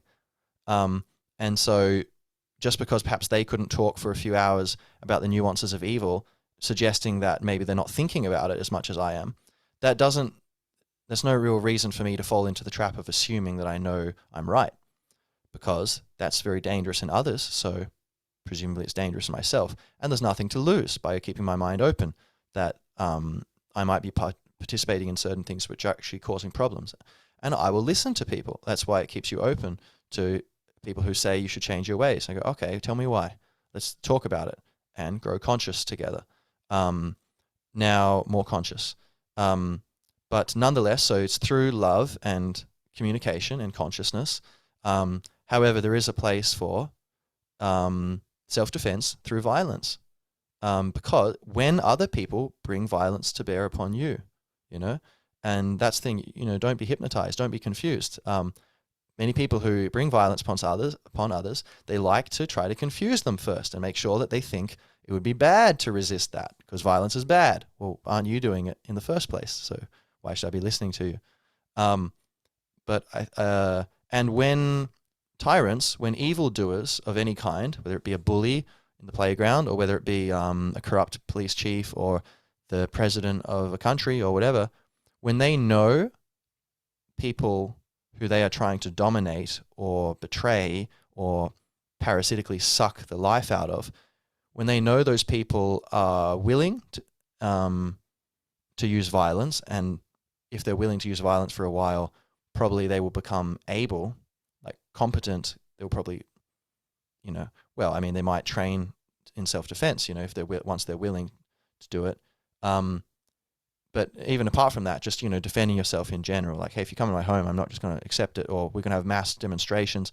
So peaceful as much as possible, of course. But when evildoers understand that their target is willing to use violence against them, they are less likely to attack it. When they're like, oh, it's not going to use violence against us, they're more likely to attack it, right? Because it's that narrow view of self-interest. So just for their own self-interest, they won't attack if they think it's too much.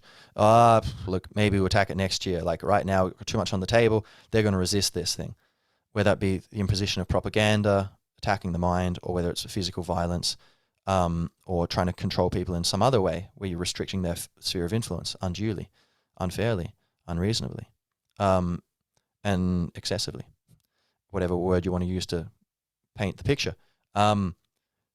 So I think the movement of peacemakers, people who want to make peace on earth, is we must lead with love, but make it very clear that it's no honorable thing to say. Well, I mean, if to say that I would say from my point, I can understand why people. I'll be a bit less extreme there. I'd say I can understand why people want to be pacifists and no fighting at all. But I would say that, look, we owe it to everyone to, as much as possible, to resist evil, whether it's path to hell paved with good intentions, or whether it's people who perceive us as other, and so they think it's fine to just kind of, dominate us because, you're not part of us. It's fine. Just like I kill insects if I think, hey, I don't want you laying eggs in here, or like I had some insects which kind of killed, basically messed up one of my chili plants. I think 2 years ago, two of them. I was like, I let the flies in here and they just put some weird sticky stuff over them, and it just screwed up all the chilies, and the plant didn't get to offer its gifts to the world. So I had let those insects have too much space. And so then they came back the next year and I started killing them. So, sorry, I can't let you in here because I love my chilies and they belong here, so you can go find somewhere else, So violence is not an ideal thing at all because we're all one. I don't want to kill other Jamies. I don't want to kill me, I have no desire in conflict. However, it's if I was living on an island of Jamies, and they're trying to tell me to do something, I'd be connecting with love and say, hey, or yes, or whatever, whatever seemed reasonable. But I would always be willing to push back if some other version of myself was trying to use force against me. That's very reasonable, right? So I think that can be a tricky point for people where they get confused between. And look, you must, if you're going to have one or the other, I think love is more important. Actually, I don't know. What is more important? I think, yes. Yeah, because it's easier to, love is the more crucial root of everything. Because if you maintain your power, like say violence is one expression of power, you maintain your power, but you lose love. You become your enemy. You become the tyrant. But if you maintain love but lose power, I guess at least you're putting out the seed. You still have the seed of what will bring back bring a beneficial future. I don't know. I'm just thinking out loud here. I don't know. Maybe it's maybe it's neither or either one. Maybe it's you need both, together. So yeah. So, and I guess they're two sides of the coin of like the peaceful warrior, So, yes. Now, so evil causes these challenges, and we can face it. We must face it with love and oneness, but also this awareness that I think resistance is reasonable and actually necessary. You owe it to the world. Like it's not. So to complete the thought from before, from my point of view, it is more honorable to be a peaceful warrior than to be a pacifist. That is actually the higher expression of love because you've integrated more information in the service of love, and you're more powerfully going to be bringing the blooming of love into the world. So it's the equivalent of locking up some guy. Like, I don't want to be unloving to this guy, but he's killing everyone. Oh yeah, I guess we better lock him up and not take it personally. And we can love him from afar, but you got to be in the cage, So I think the ability to use violence, and it's not good if it's men, have been too violent at many times and places in history, and still are in many times or in many places. If men and women too, sure, but traditionally men were more biologically geared for this sort of thing in general. Then but being too weak doesn't work because also there's always going to be some predatory men somewhere. So if you're a good man, you need to be strong because if only, apart from that, it's good for your health, etc. Also, what if you brush up against these people? Some monkey man who's kind of try to tyrannize people like that you care about or strangers. You don't want to be able to have any deterrent ability to look them straight in the eye without any fear and go, hey, time to back up a little there. You're going too far, my friend. All right, let's, what's your name? Connect with love, but also strength. So that's, I think, the ideal. So that's like a bit about like confronting evil, right? And I think, all it takes is for evil to flourish is for good people to do nothing or say nothing. Indeed, right? And it's happened many times before. People think it can't happen again. I would say it is happening again. And, we can talk about later, like what's going on in the world. But I think there's a lot of pressure increasing, I would say, increasing amounts of pressure on the earth. And but then this ties into the benefit of evil, which is we are being forced toward a climax. And if everything was jolly and grand, oh, fine, we could just be hanging out, like it was in the 90s or something. Just, oh, okay, cool, fun, life's good. Hey, have you heard about this thing or this unhealthy problem or this thing? Certain things we need to work on and overcome. Like, yeah, I got to say, it doesn't sound that interesting. Sounds a bit like a bummer, to be honest. I'm not going to think about it. Okay, so that was a less adaptive, less wise response. And then, luckily, thankfully, we have evil, intentional and accidental, like self-perceiving as, haha, malice, let's cause problems for these people who I perceive as separate to me, or well-intentioned, whether you perceive them as separate to you or not. You might think they are part of you and you're trying to do good. They're my people, I'm trying to do good, like Stalin maybe, I don't know, or Mao, I don't know, Hitler, potentially.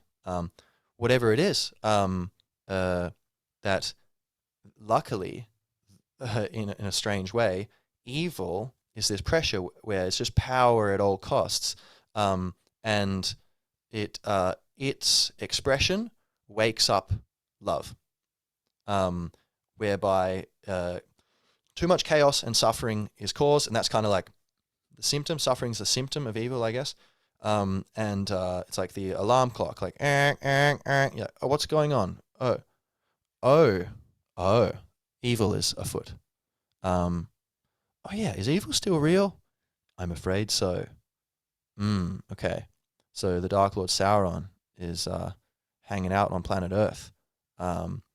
And legitimately, that energy, which that story communicates, Voldemort, the Sith, Emperor Palpatine, why does that resonate with us? The terrifying thing, and if you really think about this, it is extreme. It is absolutely terrifying. That level of real evil exists. It's not very far from you.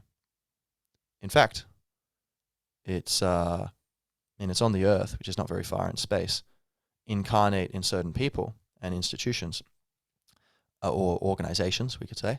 Everyone could disagree on who those people and institutions or organizations are, but that well-intentioned but tyrannical or intentionally tyrannical energy exists, right? We can see that.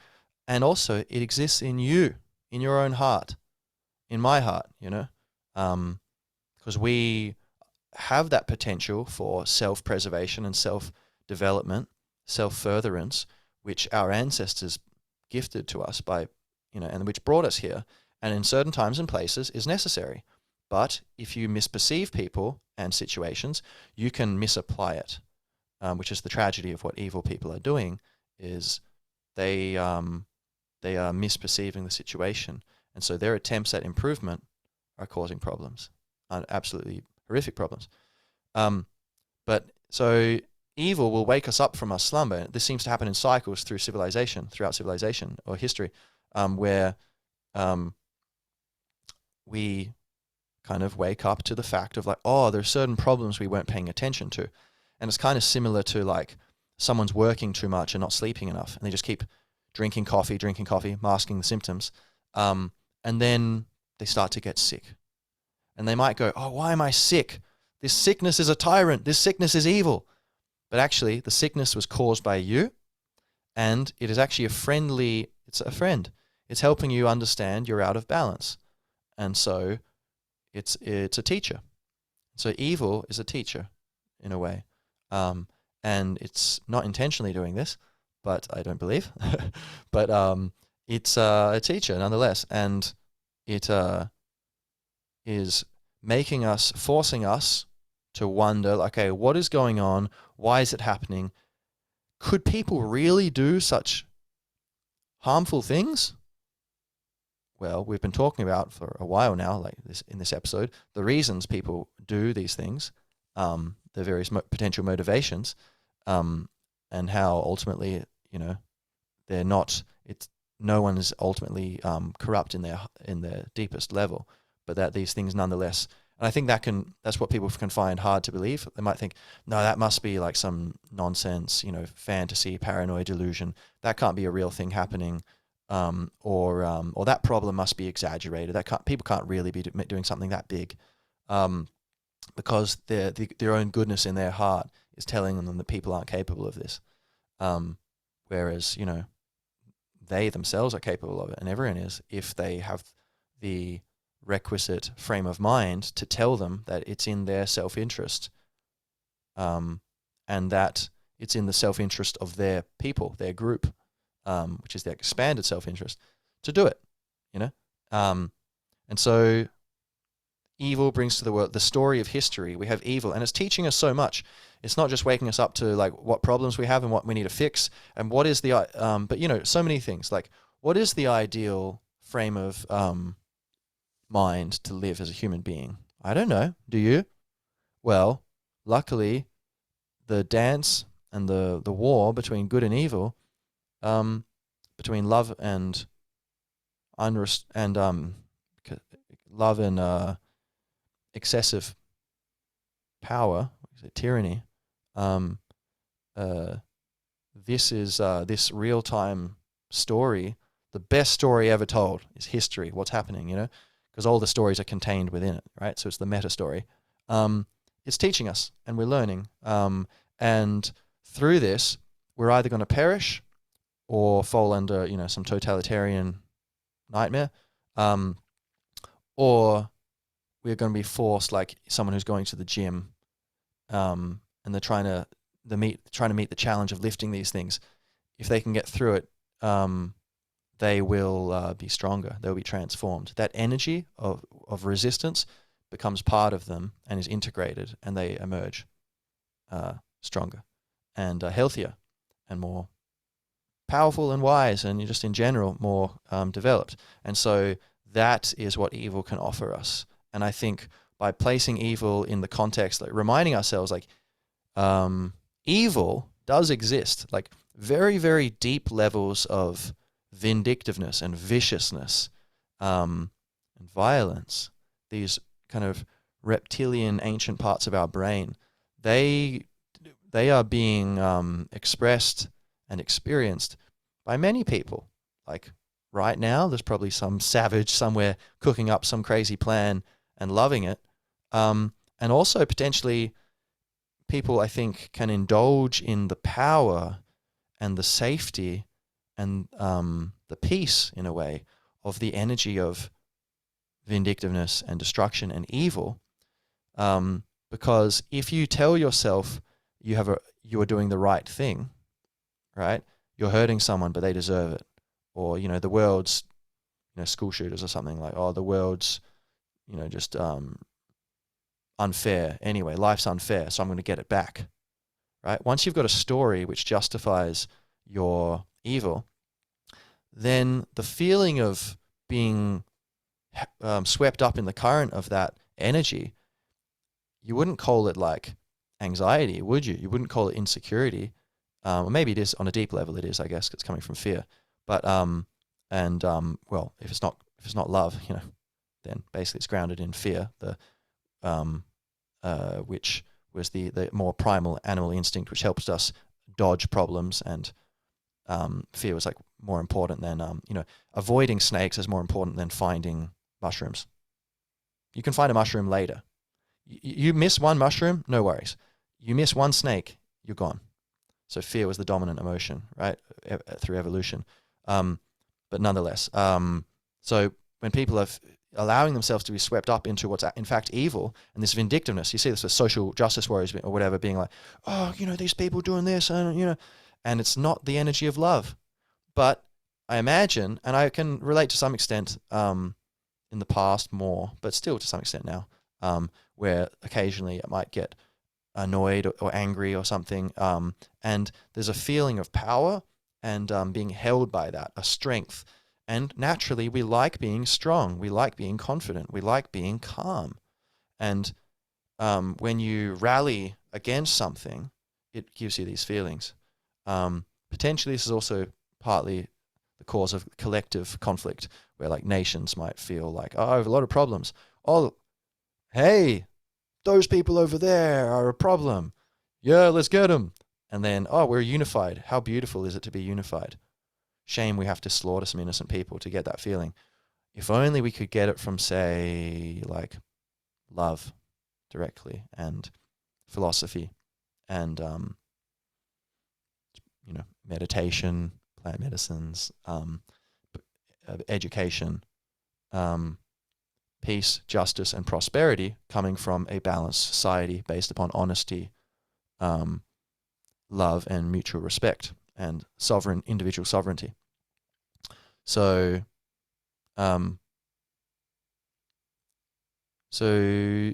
yes. So I think evil is present in the world, but it is in if we were just to get rid of it, I guess we would keep evolving, but we wouldn't evolve as much as there's a level of evolution we can only reach via the presence of evil and through learning to confront it, not fleeing from it, but approaching evil, and in the right way. Not let's just destroy you, but look, if there's people doing things they shouldn't be doing, let's put them in jail. Let's bankrupt them. Let's take away the power while maintaining respect and affection and the awareness of oneness, of we are the same person essentially, with these other people and the institutions thereof. So practically we can take steps. That's a whole other issue, what those should be. But the most important thing is, what is the energy going into these? More important than the how is the why. More important than the practical side is the dream. What are we after? What's our intention? And so I think the intention should be love and the forgiveness of evil. But first, the awareness of evil and understanding that it does exist, and opening your mind. Like, am I sure these people are doing what they say they're doing? Someone says they want to help me. Okay, that's one motivation humans have. There's another motivation humans have, and it's called evil. Or it's called, which they wouldn't probably call evil themselves, they would call helping. Helping themselves or helping their group. So wising up to evil, I guess, is very important. Understanding the nature of what the situation is, which is a maturation, coming of age process that humanity seems to be in. And then overcoming just the kind of simplistic, like, dominate and us and them approach itself with this evil, and to have the point of view, that come to the understanding of, not everyone needs to have the full-on understanding that, like, oh yeah, we're all one, and that's unlikely to happen, at least in the near future. But all we need, all the big movements in history have been a tiny minority of people who are very dedicated and very clued on and have thought very deeply about it. And so if we get 1% of the world to understand that what we're talking about here, or if, whatever percentage of what I've been saying is true, I don't know, whatever of this attempt at exploring the subject is valid and reasonable and useful, whatever that percentage is, and whatever I'm missing, that thing that we're aiming at, that ideal, that wisdom, that guiding wisdom, if we can get 1% of the world on board with this, if we can get 10%, that is going to cause an enormous shift in all the people who are affected by it. A lot of people are going to start looking, why are these people so peaceful? Like, why are these people so kind? Why are these people so, like, wise? Like, they seem to have a very clear picture of things. And I say, oh, fuck these people, pardon my French. And then the response really surprised me. They seem to agree with what we need to do, but it's like their energy was much, I don't know, something about it. Like, so if we can get people to kind of connect to that, and I think luckily we're evolved from the survivors of the survivors of the survivors. So there is the common sense. There is this spidey sense for truth, utility, pragmatic wisdom. And so even with all our madness of everyone, zombified with smartphones and stuff, walking around the street, bumping into each other, that's still there. We're descended from the people who've passed through every crisis that's ever been thrown up against humanity. So, maybe some lineages died off through particular crises, but we're descended from people who, if we go through right back to the very beginning of time, we're also descended from fish, or whatever. But so we can do it, and we just need to get a minority of the population on board with love, and then that will cause maybe another, I don't know, significant minority. Maybe 10% are really clued on, 1% are fully clued on, or very, very 10% more or less. Another 20% are kind of vaguely in the ballpark of like, yeah, I think, maybe got the basic idea, but there's certain things, maybe, I don't know, they still believe certain people are beyond redemption, or so it's not fully there. That's going to be natural. There's spectrums and bell curves and everything, it seems, the way nature flows. And then maybe another 20% who are like, look, I don't agree with what you guys are really saying, but I do kind of agree that, yeah, if, blah, blah, blah, they might agree with certain very pragmatic stuff, which can help us de-escalate conflicts.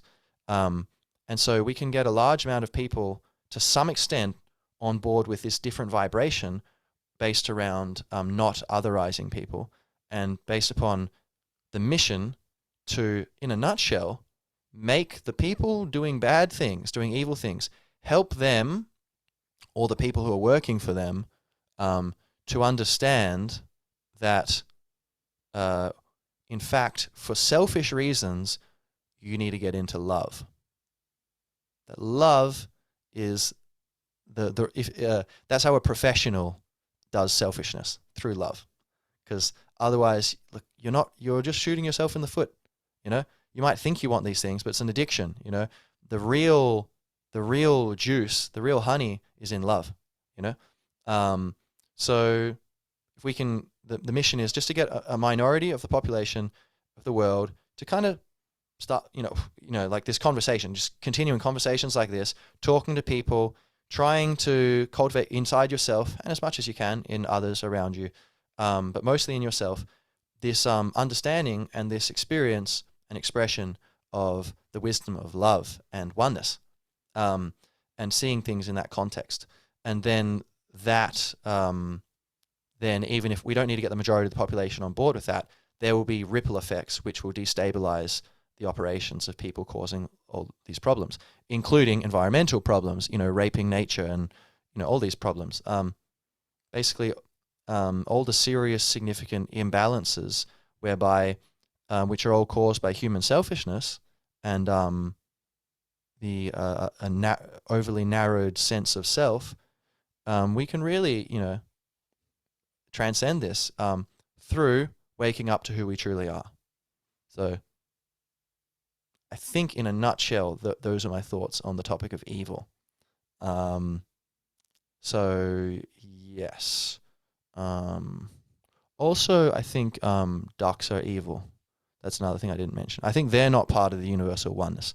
Ducks are just, they play all cool and kind, but they quack, but I just have this feeling that they're like these demons from outside of the infinite universe. I know that sounds impossible, but just hear me out.